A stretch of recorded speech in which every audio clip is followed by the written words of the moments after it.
know if you've noticed, but all the problems we've done so far, either our object's been at rest, so there was no acceleration, so it was in equilibrium, or it was moving at a constant velocity, so there was no acceleration, or it was speeding up or slowing down. We have not yet done any problems where there's a centripetal acceleration. Under what conditions do you have a centripetal acceleration? The circle. It doesn't need to be a complete circle. It could just be making a turn on a road. It just needs to be a portion of a turn. The centripetal acceleration is responsible for changing the direction of your object, the direction it's moving in. It's an acceleration, therefore, there must be a net force. Acceleration is a consequence of a net force. If you have a net force acting on an object, your object will accelerate. So, if your object is turning, there must be a net force causing it to happen. Now, as a reminder, centripetal acceleration, the value of it depends upon how fast your object's moving and the radius of the turn it's moving through. So, for example, for those of us who drive to school, I would imagine all of us at some point on our trip here today made a turn, or two, or many. I don't know that anyone lives in a perfectly straight line between your house and the parking stall you park in. So there was a turn made. So let's see. Let's say we were just turning like this. Your velocity is tangent to the circle you're moving in. So as you make your turn, your velocity vector changes direction. You may have moved the same speed the whole time, but your velocity vector changed direction, which means your velocity changed. Velocity depends upon how fast and what direction. So this motion is a portion of a circle. That circle would have a radius of r. V is however fast you're traveling. The acceleration, what direction would I draw it in?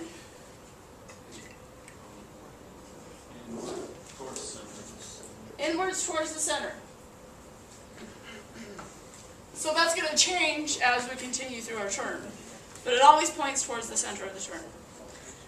Now, according to Newton's first law, the law of inertia, if an object is not moving with a constant velocity, meaning same speed, straight line, if it's not moving with a constant velocity, then there must be a net force. There must be a force causing that acceleration. So think about your car. What force do you think it is that's causing your car to turn? Friction between the tires and the road. What kind of friction? Rolling static. I love it. Okay. It's not rolling friction. How about static? It is static. Isn't that rolling static? No. The rolling friction is parallel to the line of motion. It's opposite the direction you're moving in. That's what allows you to move forwards. Okay? Kinetic friction would mean your car was sliding, which hopefully that doesn't happen as you make your turn. Yes, that is popular. I have a roundabout by my house, and it's so annoying. People going as fast as they can around it, squealing. So, the friction is static friction. The force of static friction is towards the center of the curve you're moving in. The force of rolling friction, I'll just call it FR, is opposite your motion. The force of your engine is in the same direction of your motion. There's, of course, a force of gravity acting on the car, but it's kind of hard to draw a line coming out of the board. It would be coming up. Sorry, the normal force would be coming up out of the board. Gravity would be going down into the board. So I'm not going to draw those. So the force of static friction is what we call a centripetal force, because it's causing the centripetal acceleration. Does that make sense? Whatever is causing the object to move in a curve is the centripetal force, whatever it happens to be. It's the normal forces we're talking about, just the regular old forces that we're talking about. It just becomes a centripetal force because it's producing a centripetal acceleration. Now, in writing this equation, I'm assuming the road is horizontal.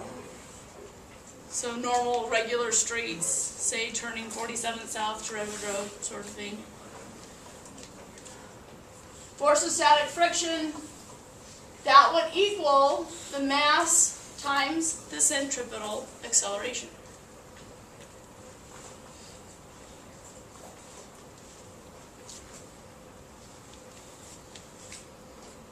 Force of static friction depends upon the coefficient of static friction between your tires and the road, and the normal force. If the road is perfectly flat, the normal force will simply be mg. Centripetal acceleration, our equation for it, v squared over r. Turns out the masses cancel. With the same quality of tires on the same asphalt, it doesn't matter if you're driving a motorcycle or a little car or a big car or a semi. It doesn't matter. In terms of sliding off the road. Now, tipping or tilting is a completely different story. So whether you roll over is completely separate from this. So this here shows us that there is basically a maximum speed at which we can go and not slide off the road. And that's because there's a maximum coefficient of friction between your tires and the road. Your circle, your curve, is going to have some sort of radius. G is 9.8, so this will give us the maximum value that you could possibly travel and not slide off the road. Turns out to not be very big. It depends upon the radius, of course.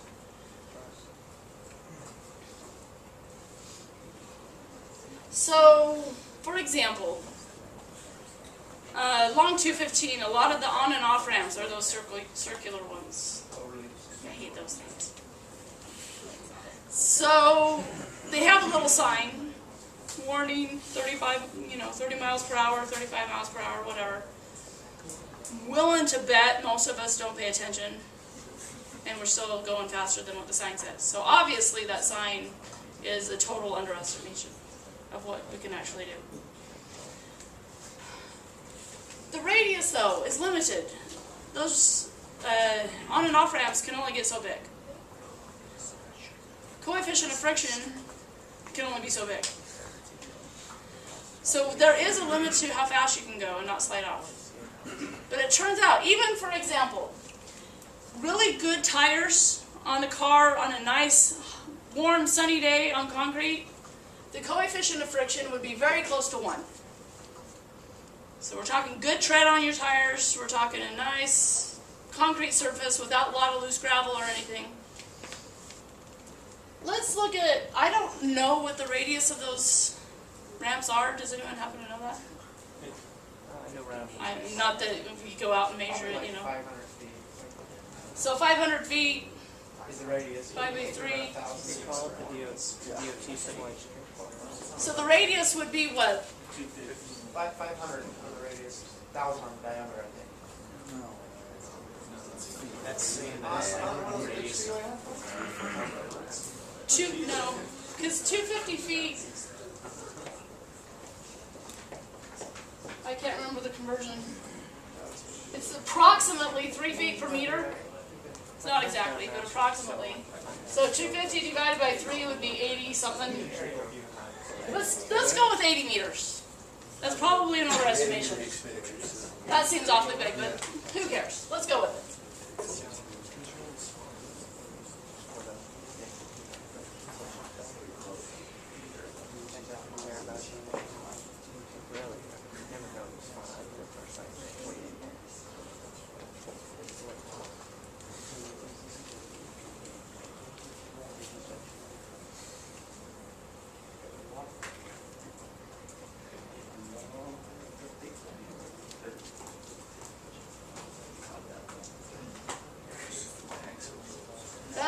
28 meters per second,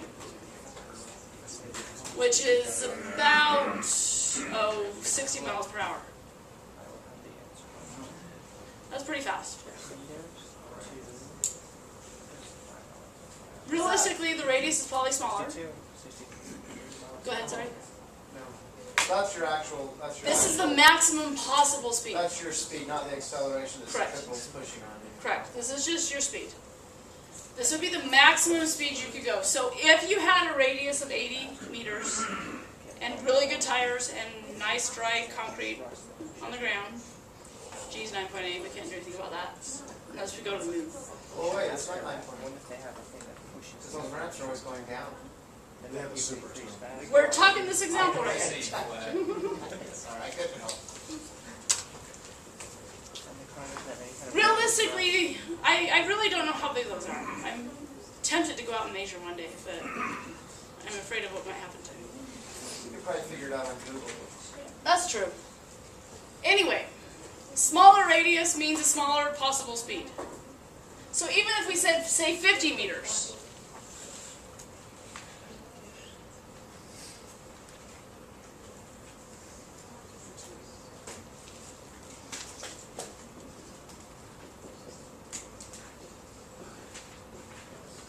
we're getting down to about 50 miles per hour. We can I go. think you're pretty close, because from personal experience, 60 to 80 is when you start sliding on those.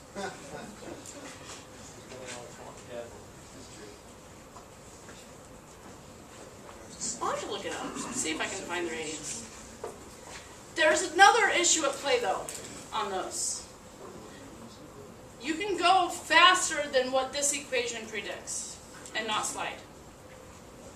The reason why, on those on and off ramps, they're banked. They're not perfectly horizontal.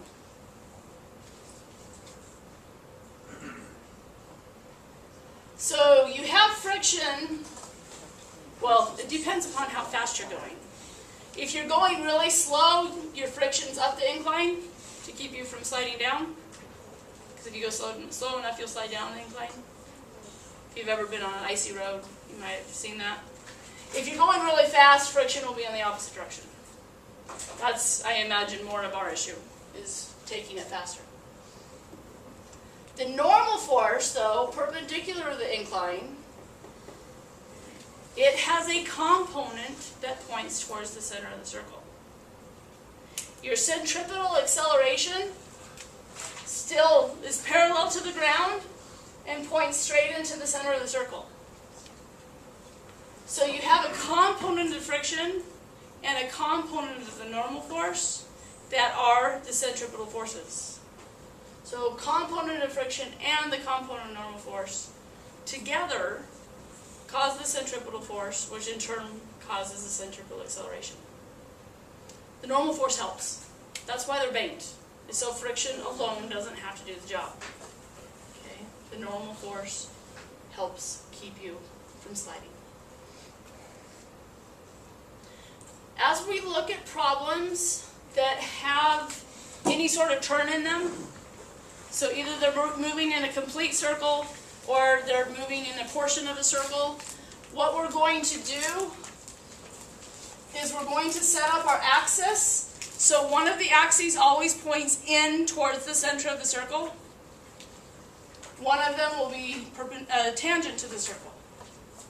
Anything that lies along the line pointing in towards the center of the circle contributes to the centripetal acceleration. Okay? So that's what we're going to look at. It's going to be the same approach, though. We're still going to draw a picture. We're going to write our equations, sum up the forces in our x and y directions. The main difference is we're going to choose one of them, the x or y direction, to point in towards the center of the circle. Okay?